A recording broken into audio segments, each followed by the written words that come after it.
It's redemption day, baby, because a couple years ago we bought a brand new Land Rover Defender that kind of ended in catastrophe. So we've gone out and bought another one. Check it out. Meet our 2023 Pangea Green Defender 90. Yep, that's right. It's got that 4-cylinder under the hood that gave us so much heartache last time. Let's see what it's all about. All right, let's get out of this traffic and into luxury and tell you what this is all about. So, October of 2020, we took delivery of our custom-ordered, brand new Land Rover Defender 110.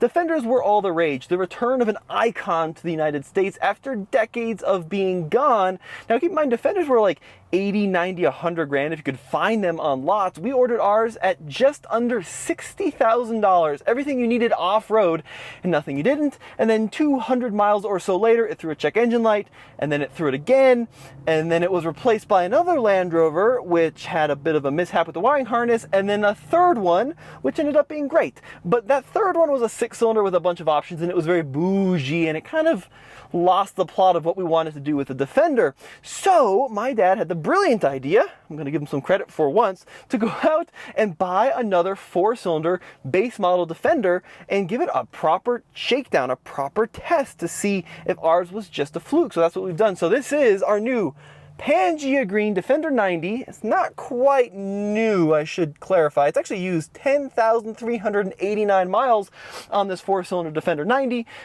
And I'm actually not here in Denver. I'm here in Salt Lake with my dad. We're going to road trip it back home and give our first initial shakedown. The first thing you might notice about this Defender are the wheels, which look like they came off of a shopping cart or a grand piano. They are just 18 inches in diameter, and that is for a reason. You see, that blue Defender we had these really elegant 20-inch wheels, which meant that off-road we had 2 flats in the same place in a matter of like 7 minutes apart, which was very embarrassing and completely my fault. But I'm not going to say entirely my fault. I'm going to give some of the blame to those 20-inch wheels and that really narrow sidewall. Well, this bad boy, we got these 18s with this chunky off-road tire. Now, the previous owner had swapped the stock tires to this BFG KO2, which this dealer then really shined the heck out of. That'll go away on our first Moab trip, I think.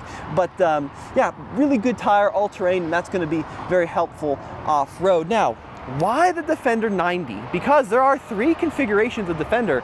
The short wheelbase 2-door 90, the 110, and then the 130. But the Defender 90 is the coolest of the 3 in my opinion. It's one of just a very short list of brand new SUVs that can be had in a 2-door configuration.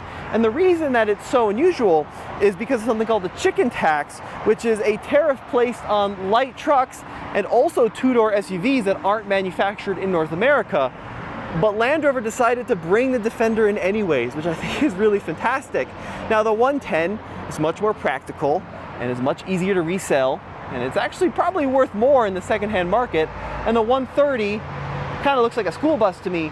But the 90 is where it's at. I've never driven a 90. I'm really excited to try taking it off-road. It's got that nice little short wheelbase, which should help with the breakover angle. So this is kind of that cool off-road spec. But this is a pretty affordable Defender as Defenders go. And I'm going to use affordable here in air quotes because it was still expensive, even used. Now, the sticker on this particular trim was $63,000, and with 10,000 miles, I'll tell you what we paid for it at the end of the video, but let's do a little walk around. First of all, the color combo, kind of an iconic Defender look, Pangea green with the white roof, and then the white steel style wheels is just awesome, especially with the black diamond plating on the hood. I'm going to call it burger plating. It looks like a little cheeseburger here, but plastic, you know, I love that to be metal, but it is a good looking little rig. I think there's no doubt, whether or not you're into the new Defender, it is pretty attractive. Now, as we come along the side here, you're going to notice we do have some crossbars. Something tells me the previous owner may have had a ski trip or 2 with this Defender. And then out back, full-size spare tire with that 2-inch receiver. So we are going to do some towing with it, see what that short wheelbase tow's like. And it is a full-on 7-pin as well, so that should make Andre happy. Now, as we check out the inside of this Defender, it's worth noting that the interior has changed a little bit. So this is a 2023 model year. 2024s and 2025s have some very minor interior tweaks, primarily with the infotainment screen, which makes it look a little bit bigger and a little bit more impressive. But this interior even for a relatively base model Defender, feels excellent. And it's got a lot of great features in here. So let's go ahead and close that door. I love how they bring that body color on the inside of the door. And then when you close it, you can even see it along that panel, which is really cool. It's actually a very rugged interior. So even though folks consider Defenders to be very luxurious and maybe not up to the task of getting super dirty, check this out. I mean, it's got a full set of rubber floors in here, which is kind of rare for 2024 standards. So we can get them nice and muddy on our off-road adventures, and you know, I'm sure we will. And then great for dogs too, right? Muddy paws, easy to wash out, easy to clean out. So lots of tech in here. We got a fully digital instrument cluster that is configurable. And one cool thing, which I do like, makes me feel like I'm flying in a fighter jet, is I can actually set up the whole screen to be a map, which is very nice. And then this little guy is going to have Apple CarPlay, Android Auto. It's got your usual navigation, phone connectivity, that kind of thing. But it also has a number of off-road pages. So check this out. So we can see what our center diff is doing. We can see the pitch and the roll. There's also hill descent control, all that stuff. Now, off-roading Defenders, there's a couple of different options. There's an off-road pack, there's an air suspension pack, there's an off-road capability pack. You can get it with the locking rear diff. This one has none of that. Quite honestly, the choices of used Defender 90s is pretty small. There's not a lot of them out there, especially if you want the steel wheels and the 4-cylinder engine. So we were kind of limited on what we could buy, and we certainly couldn't afford a new one. However, from my experience with these Land Rover 4-wheel drive systems, they will do things without an open diff that some locked vehicles would cower at. They are really impressive, and I'm hoping we're going to see that with this vehicle as well. We do have some skid plates underneath, and most importantly, we still have a low range. Now, one thing which is worth noting on this Defender, I'm going to pop outside and show you guys really quick. This one doesn't have the air suspension, so if I crawl underneath, you're going to find a set of steel springs. Now, a lot of folks, I think, don't realize that base Defenders don't come with air suspension. They actually come with steel springs from the factory, which in my mind is kind of a good thing. It's just one less failure point. And we're going to see what the ride quality is like and the clearance is like without the ability to raise and lower the rig. But we still have different terrain modes, which we can access via this little shortcut, push in there.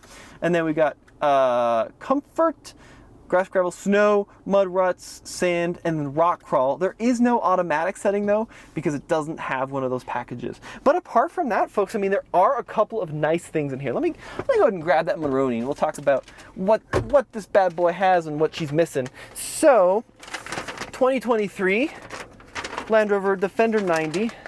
So it has the cold climate package, which gets us a heated steering wheel, heated seats.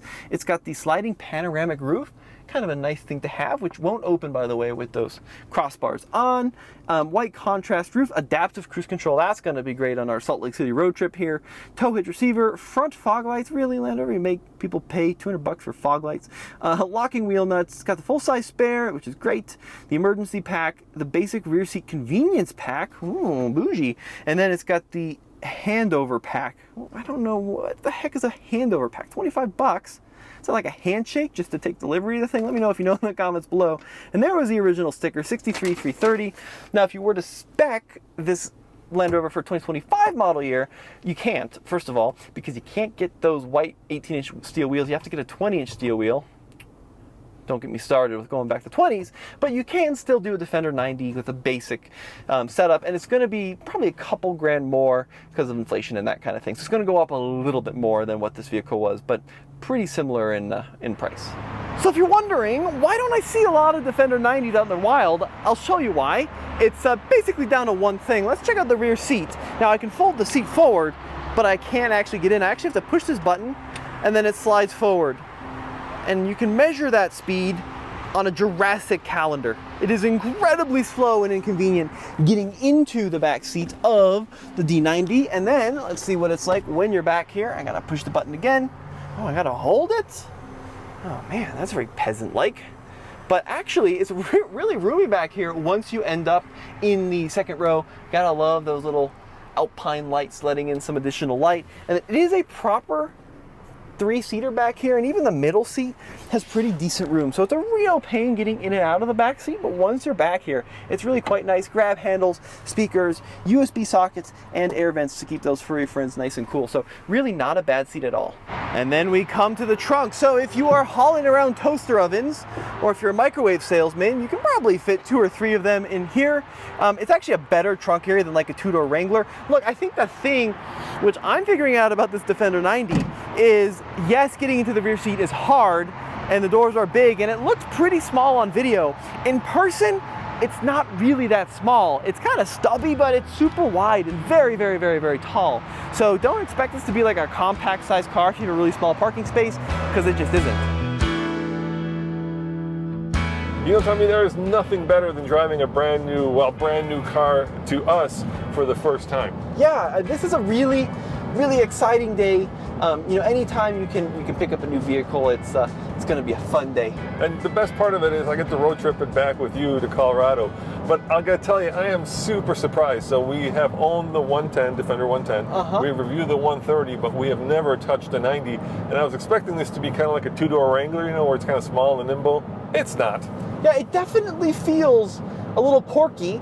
And, you know, GVW on this thing is well over 6,000 pounds. Curb weight, we're knocking on the door of like 5K. So, I mean, this is a sizable vehicle. Yeah, we got the towing package with this guy, and it tows over 7,000 pounds. So I can't wait to give it to Andre to go run an hike in it.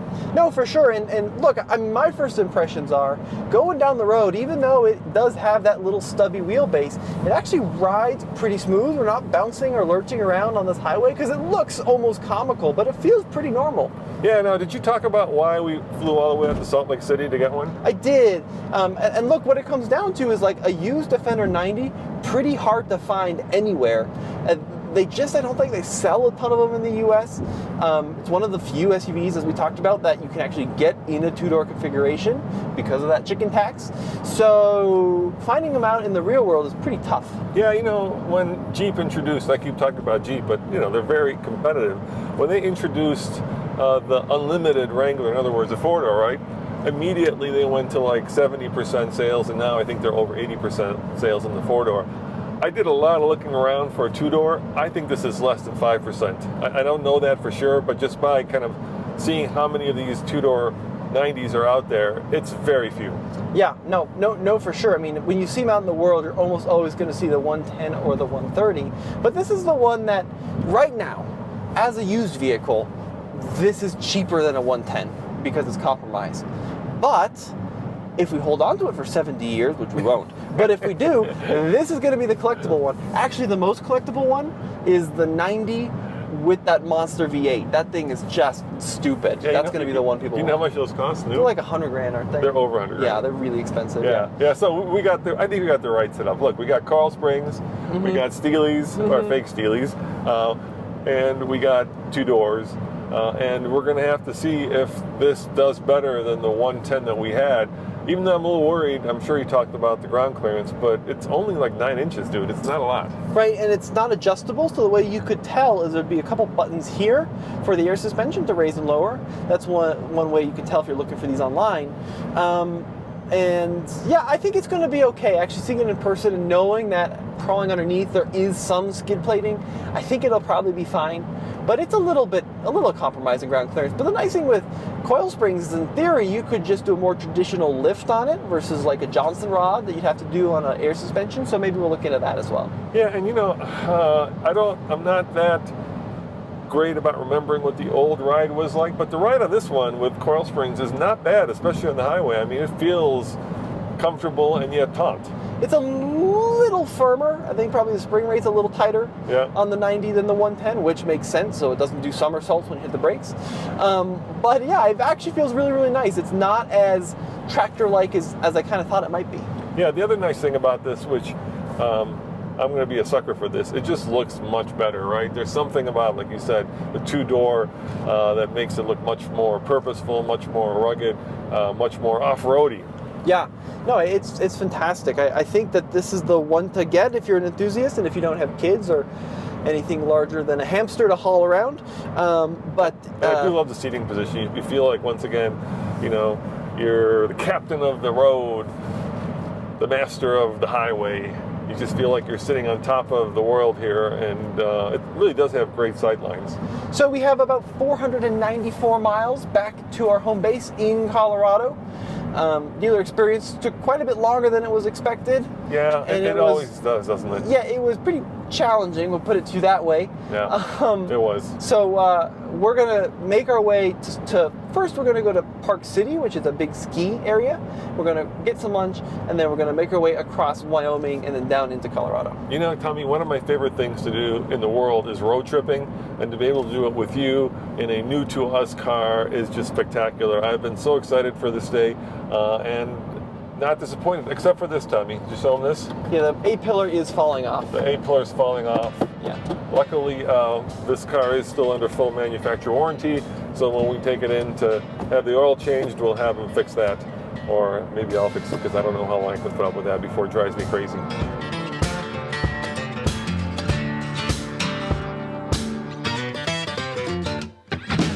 Tommy, we made it to Wyoming. Beautiful country out here. You've got thousands and thousands and thousands of miles and acres with very little here. It's just wide open plains, rolling hills with some great plateaus. Are you letting the Europeans in the audience now? Yeah, I mean, if you're watching this from Edinburgh or London, this is a very unique environment that's very, very cool to visit. So Wyoming is an amazing state, and they've got tons of national parks from Yellowstone to some lesser known ones, and it's just amazing out here. Dude, I'm going to say this is pretty desolate and boring, this part of Wyoming, this I-80 stretch. But anyway, you've now been driving it for a couple hours. What do you feel about it? Well, it's a very interesting vehicle. On one hand, it's very smooth and refined. This feels like a premium experience with adaptive cruise control and this beautiful leather stitched steering wheel. And then on the other hand, it's almost more Bronco with these rubber floors and kind of this short little wheelbase. So it's a very cool mix. And in fact, that's what makes the Defender unique, is that yes, you can get one that is dressed to the nines, or, especially in the UK, you can get one stripped down that's a little utility van. It spans such a wide range of customers. So I kind of feel like we overpaid for this. We ended up paying $54,000. That's about $10,000 less than the original MSRP.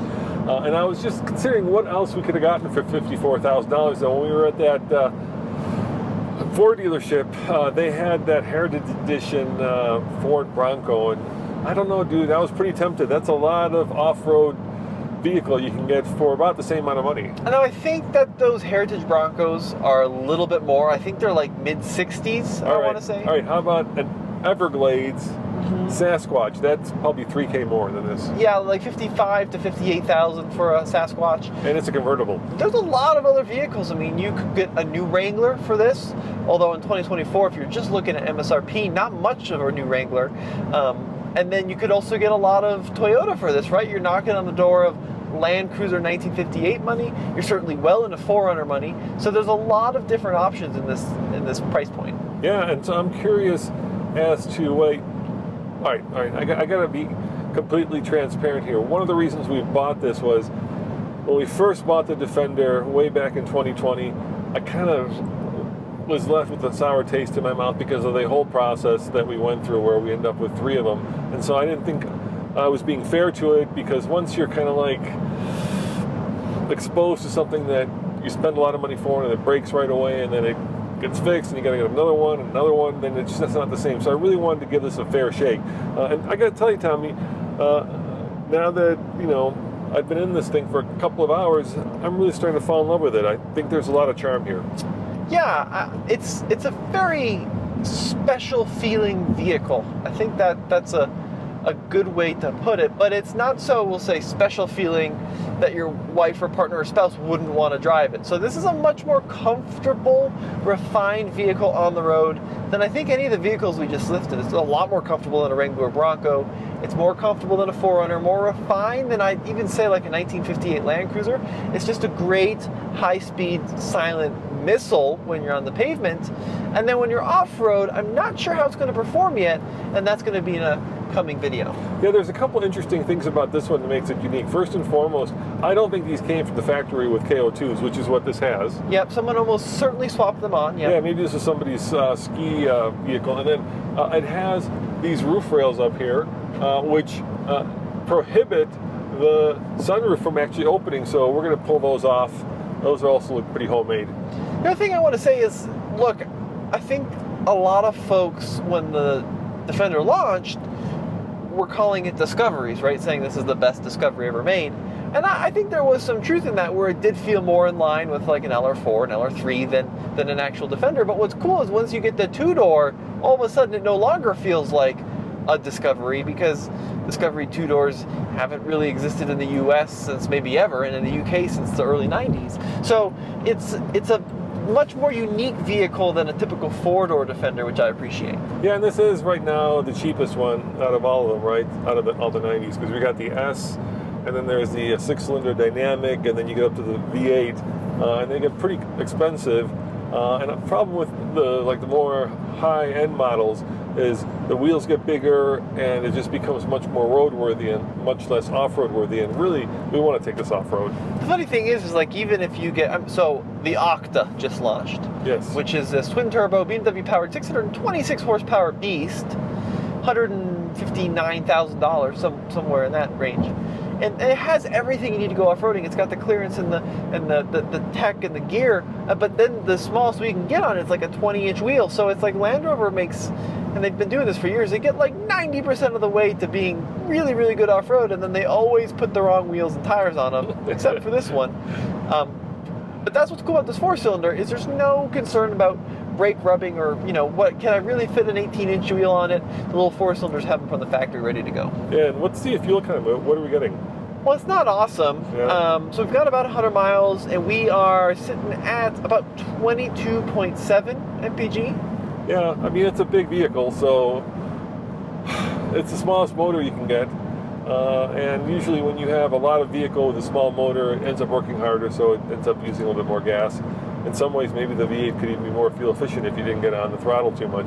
Now, one of the things that I love about this vehicle, and it's the same thing I love about Jeeps, and the same thing I love about Land Cruisers, is there's just so much heritage, right? this just goes back to the beginning of luxurious SUVs, and you feel that in this car. Well, I mean, I think that's the big complaint the Defender people had about this Defender. They don't feel like, yeah, okay, all right, so look. So, because they were never luxurious SUVs, and now they are luxurious SUVs. Yeah, but, okay, I see what you're saying. So you're saying the Range Rover has always been the luxurious SUV, but the Defender was always a tractor. Well, more or less, sure. Yeah, but who's going to buy a tractor in 2024, Tommy? No one, I was just driving an original Land Rover Defender 90, and it is so utilitarian. In fact, we have a pickup truck Defender 90. Is it a 90 or is it a 110? Yeah, sitting at the office. We went through this whole process where I wanted a classic one. A friend of mine had a friend who was selling one, and then we bought it, we shipped it. We can show you that in this video. We shipped it to Colorado, and then the guy bought it from decided that he loved it so much that he wanted it back. And so I said, fine, we undid the transaction, and now it's going back. But I will show you that truck in this video. We can do a quick comparison when we get to the ranch. What do you think? Sure. Yeah? Hey, Tommy, let me tell you a story about love found, love lost, and love reunited. Okay. My friend Alan calls me up the other week and says, Roman, I've got a buddy on the East Coast who has a Land Rover 110, but he needs to make room in his garage for a more modern truck. And I'm like, how much does he want for it? And Alan said, well, probably around $25,000 or so. Mm-hmm. And I'm like, I think that's a fair price. What year is it? Yep, it's an early 90s. Exactly. So I called up his buddy, and I said, hey, are you interested in selling this to me? He goes, yes. And on the spot, I bought the truck. He sent me some pictures, and we had it delivered right away. It shows up, and I fell in love with it. And then the following day, he texts me back, and he says, I miss my truck. I love this truck. I want my truck back. And I am not one to stand in the way of love, Tommy. That is not me whatsoever. So I said, fine, you can have it back. Wire me the money, which he did. And now the truck is going back home to the East Coast after spending a short 2 weeks here in Colorado. Yeah.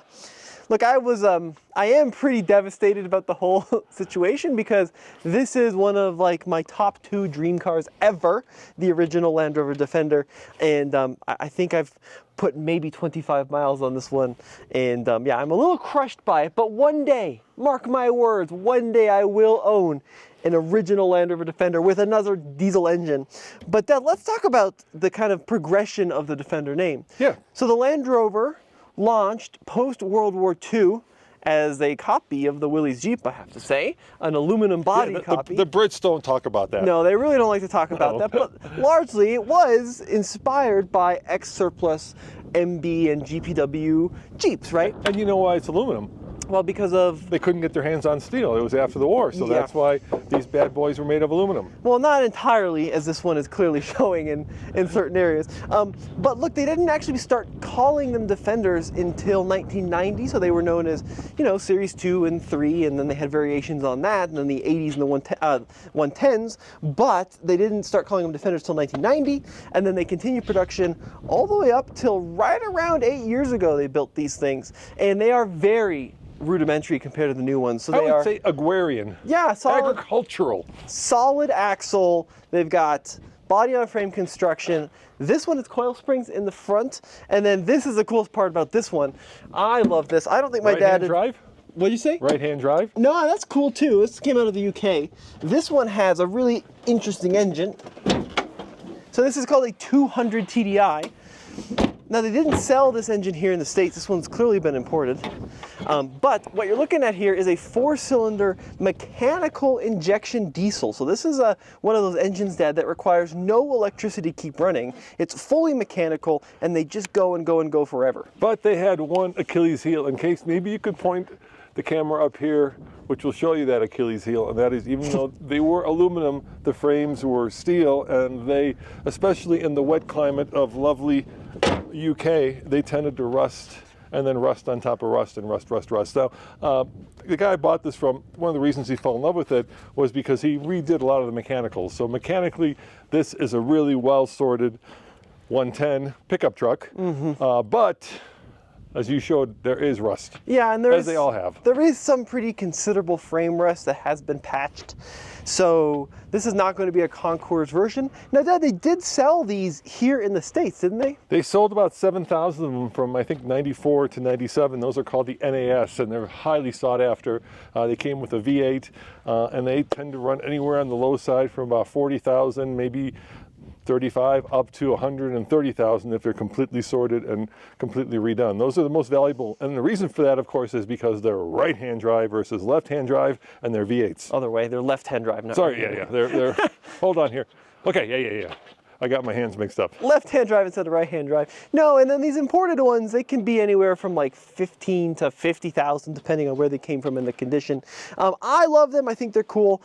Look, I think most of you guys watching are not hardcore old school Land Rover folks that would put up with the sacrifices of driving an old Defender. Like, they are slow and they are stinky and they are pretty firm and they don't really like doing more than 70 miles an hour and they don't stop or turn nearly as well as the new one, which is why this probably, for a channel standpoint, makes more sense, because this is a modern vehicle with modern attributes that handles modern traffic. Well, let's talk about the styling cues that got passed from the grandfather to the son. Yeah, I mean, not a ton actually from the front end. There's not a lot to kind of connect the two. You do have a partial round headlight on the new one, and then a full round one on the old one. And then these iconic kind of marker and turn signals did sort of kind of make their way onto the new one in these forms of these little squares. And then some of them, actually, this one has a placard, but a sticker, but some of them did have the word Defender or Land Rover done up in letters, just like that one does. Yeah, Defender. One thing which a lot of these old Defenders had is they had diamond plating on the front fenders. Yep. The new one has a throwback to that with the burger plating, which looks like diamond plating, but it's plastic and does look like little burgers. One of the cool things about this one, Dad, is we do have the old school looking steel wheels, which, you know, clearly the old one had as well, which is an iconic look. Same thing with air intakes, right? The new one's up on here on the driver's side fender. The old one, they have them on the fenders as well. And then inside, it's actually got a lot of similarities too, and that is kind of, if you look, there's that giant shelf that runs along the vastness of the dashboard, and if you show them in the new one, it's there as well. Yeah, that's actually the coolest carryover, I think, Yeah. is the shelf across the entire inside of the new one that is very reminiscent of the old one. And then, this is a little unfortunate that we're comparing, the SUV and the truck, but like the Alpine lights, the skylights. This one just has them on the side, Tommy. Sure, we'll go with it. They're just mounted vertically instead of horizontally. And then, of course, you can't forget this. Yeah, the white tops, that's a great point, Dad. Yeah. And then taillights as well. These old Defenders had this really iconic stacked taillight design, and then the new one also has that stacked taillight design.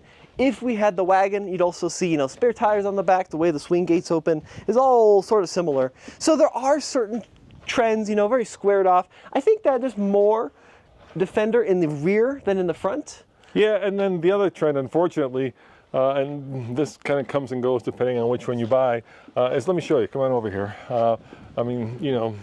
This one has 126,000 miles on it. Yep. Look at the wheel, it's a little dirty. Why is that, Tommy?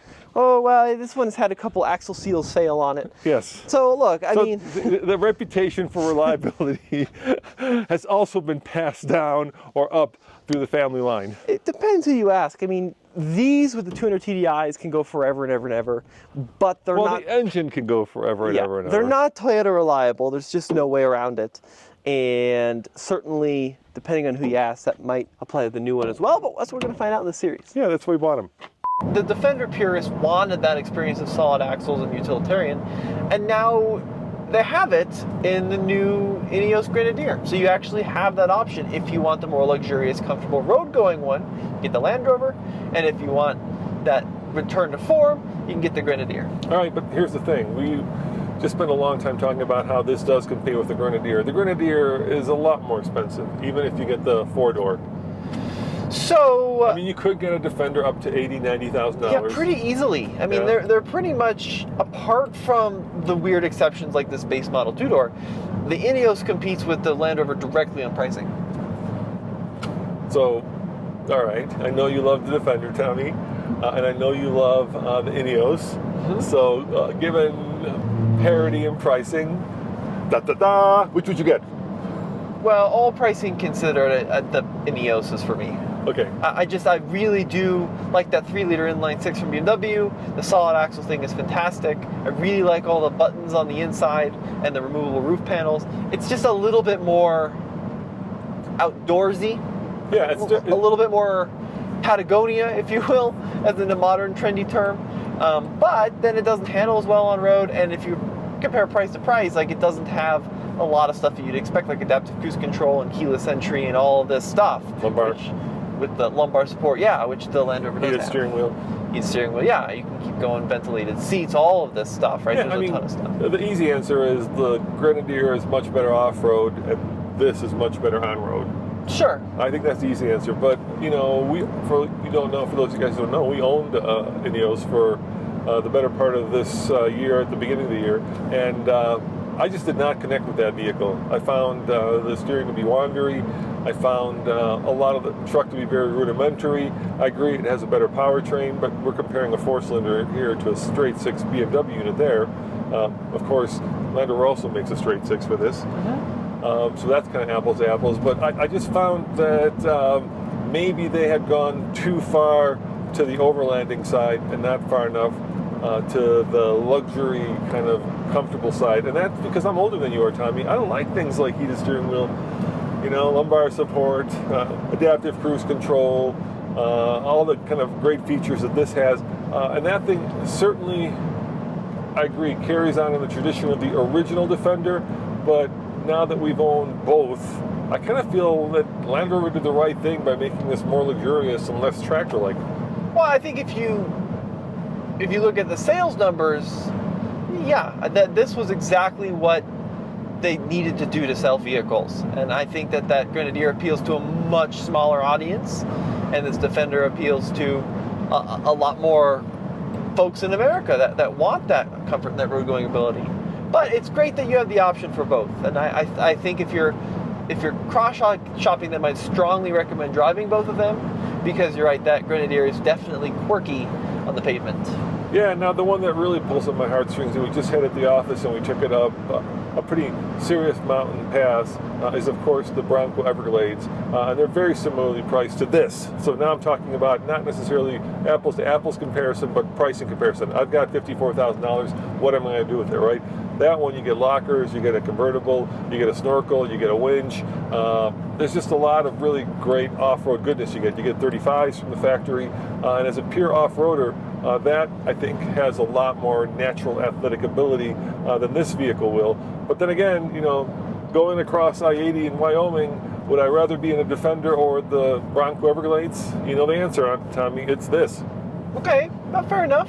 All right, now we got to kind of wrap this up with the Wrangler, because we love Wranglers. Yeah. So you could certainly get a Wrangler Rubicon for this. You would, realistically, in 2024, you would struggle to get a brand new one for this. Certainly, like a year or two used, you could definitely get a Rubicon. Yeah, they've gone up so much. But it would be tough to find one for 54. How about a 4x? Did you get a 4x? Well, not a Rubicon. With a discount? Maybe with a discount and a tax credit, Yeah. Yeah, I mean, that vehicle is a lot more in line with the Bronco, where it's a lot less refined, but you can also pull the top and the doors off, and it's a more fun vehicle from that standpoint. This is a much more spacious experience. Even in the two-door, you just get a lot more kind of shoulder room to move around in this vehicle. Look how far apart we're sitting there. This is a wide vehicle. It also tows a lot more than the Land Rover. I mean, I think the Jeeps, especially the two-doors, are like stuck at 2,000 pounds, and then maybe up to 5, depending on configuration on the Wrangler. I think we talked about this, but I want to say 7,700 for this, the way it's configured. That is a lot for a two-door SUV. Yes, if you want to tow a trailer, then the Land Rover is the way to go. And then, I mean, ultimately, it's going to come down to the looks of it. I mean, that's the big reason. The big reason a lot of people buy cars is which one do they think looks cooler. So if you like the look of the Wrangler, get that. The navigation thinks we're driving on the wrong side of the highway. Yeah, that's why I turned it off. Yeah, because we just got into construction. We're going into construction. Yeah, I think that the powertrains are better on the Land Rover. Here, you can just mute it. Okay, thank you. Powertrains are better on the Land Rover than the Jeep. I think both the 4, the 6, and the 8 are better, even though that 392 is amazing. But then you also get that plug-in hybrid option. So it's kind of a toss-up. I think that's also going to come down to driving preference and look. You know, there's a lot of competition in this segment. You're right. Now that we started talking about it, they've just realized just how many different vehicles, and they all bring something different to the party. The one thing we haven't talked about, and the one thing that I'm kind of keen on, is I like being different. And while there are a lot of Defenders out there, you're not going to see another 90, which is pretty cool. Yep. And again, you won't see a lot of Grenadiers either. You will see a lot of Broncos. You will see a lot of Wranglers. And you will see a boat ton of Foreigners and Land Cruisers. I've been seeing those things everywhere now. Right. How about the GX? We haven't talked about that. Yeah, GX GX is another one that this would compete with directly. If you had the 4-door. Yeah. I think that GX is going to really take a lot of sales away from Defender, because in a lot of ways it is a very similar vibe with a very off-road capable platform and a luxurious interior. Plus, you have that peace of mind knowing you're buying a Toyota product. See, you want to show them?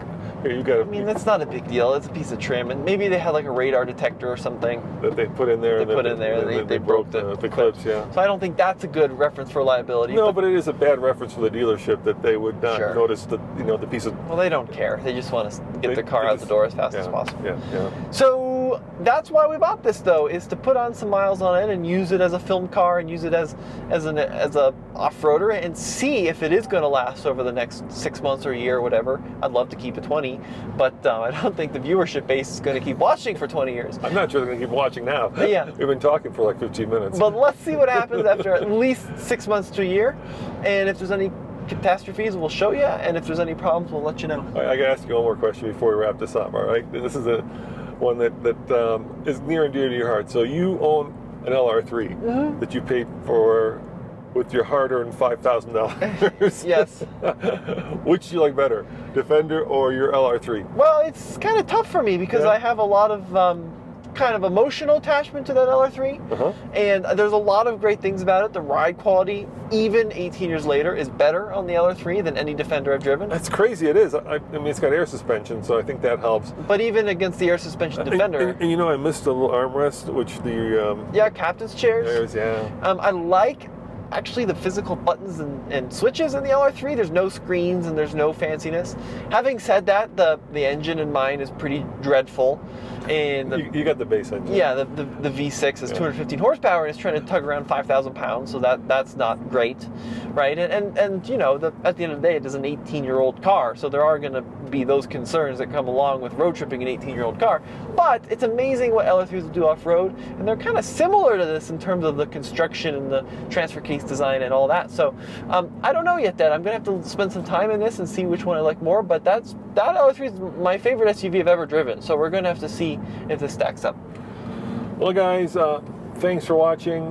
We appreciate that you guys come and make your buying decision based on our reviews. We hope we kind of gave you a quick outline of some of the competition. We've driven all of them. And stay tuned. We're going to have a lot more content coming with this vehicle. I think the next thing we have to do is we have to go and take it off-road, Tommy. Yeah, and we've got some cool ideas as to what to compare it against, so be sure to stay tuned for that. You're not going to want to miss that. And we'll see you guys next time. Ciao.